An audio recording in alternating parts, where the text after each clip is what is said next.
Hello বন্ধুরা, আজকে আমি দিনাজপুরের অনেক পুরাতন একটা রেস্টুরেন্টে যাব। তো ওখানে দিনাজপুরে আসলে আমাদের যাওয়া হয়, তো আজকেও আমরা পরিবার নিয়ে যাচ্ছি। তো আপনারা অবশ্যই আমার সাথে থাকবেন।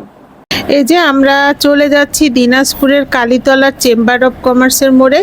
তো দিনাজপুরের রাস্তা এতটাই খারাপ যে এ কথা আমাদের না বললে না, যে প্রত্যেকটা জায়গার রাস্তার উন্নয়ন হয় কিন্তু দিনাজপুরের রাস্তার কোনোই উন্নয়ন হয় না। আমি গত 15 বছর ধরে এই একই রকমের ভাঙাচোরা রাস্তা দেখে আসছি। কথা বলতে বলতে আমরা রেস্টুরেন্টে পৌঁছে গেছি এবং আজকে আমরা পরিবার নিয়ে এখানে খাবো। তো আমরা পূর্ব থেকেই একটা সিট বুক করে রেখেছিলাম, তো সেখানেই আর কি আমরা আজকে খাওয়া দাওয়া করব। তো এই রেস্টুরেন্টটার নাম হচ্ছে খানা খাজানা।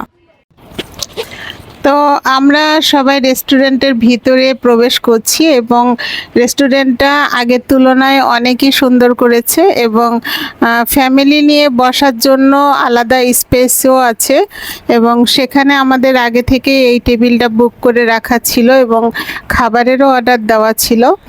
তো খাবারের জন্য আমাদেরকে বেশিক্ষণ আর কি অপেক্ষা করতে হয়নি। তো আমরা ফ্যামিলি নিয়ে সবাই সেই টেবিলে বসে যাই এবং বিভিন্ন রকমের মানে কথাবার্তা বলি। বলতে বলতে আমাদের খাবারটা চলে আসলো এবং যে খাবারটা আপনারা দেখতে পাচ্ছেন এটার নাম হলো ছোলা ভাটুরা না, ছোলা ভাটুরা। তো মূলত এটা একটা লুচি এবং যে সাদা কাবলি বুটটা থাকে সে বুটটা রান্না করেছে এবং টক দই আছে, বিভিন্ন রকমের সস আছে, আমের আচার আছে, এগুলো দিয়েই মূলত তারা সার্ভ করেছে। তবে লুচিটা একটু লম্বা আকৃতির এবং খেতে খুবই টেস্টি। তো আমি জানতে পারলাম যে এই লুচিটা যখন মাখায় তখন নাকি তারা তেল, চিনি এবং সাথে টক দই দিয়ে মাখায়, সে কারণে আর কি অনেক ফুলে। দেখতে অনেকই ভালো লাগছিল, খেতেও অনেক টেস্টি ছিল। তো আমরা সবাই খাচ্ছিলাম আর বিভিন্ন রকমের পরিবারের লোকজন মিলে গল্প করছিলাম। তো এই খাবারটা খেতে কেমন লাগলো এবং এই খাবারটার দাম কত ছিল আমি ভিডিও শেষে অবশ্যই আপনাদেরকে জানিয়ে দিব। তো এখানে আসলে আগে আমি আরও একটা খাবার খেতাম, এটার নাম হচ্ছে পাপড়ি চাট। এটাও অনেক মজা খেতে। তো সেটারও অর্ডার আমি দিয়েছিলাম এবং খাচ্ছিলাম। তো খেতে খেতে অনেক পূর্বের কথা মনে পড়ে গেল, কারণ এটা আমার অনেকই পছন্দের একটা খাবার ছিল।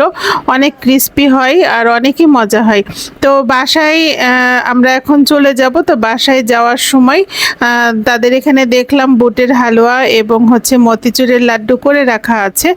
তো সেটাও আমরা বাসার জন্য নিয়ে নিচ্ছিলাম। এখানকার লাড্ডুটা অনেকই মজা হয় এবং বুটের হালুয়াটাও অনেক মজার হয়।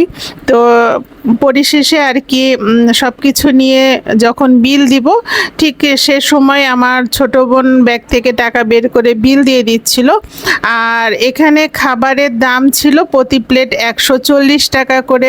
খাওয়া দাওয়া শেষে রেস্টুরেন্ট থেকে বের হয়ে আমরা ভাবলাম পাশে একটা ফেমাস চায়ের দোকান আছে, তো সেখানে আমরা চা খাবো। তো তার জন্য আমরা একটু হাঁটছিলাম, যেহেতু কাছেই, কিন্তু দুর্ভাগ্য সেখানে পৌঁছে যাওয়ার পর দেখছি সেই দোকানটাও বন্ধ হয়ে গেছে, যেহেতু একটু রাত হয়ে গেছিল।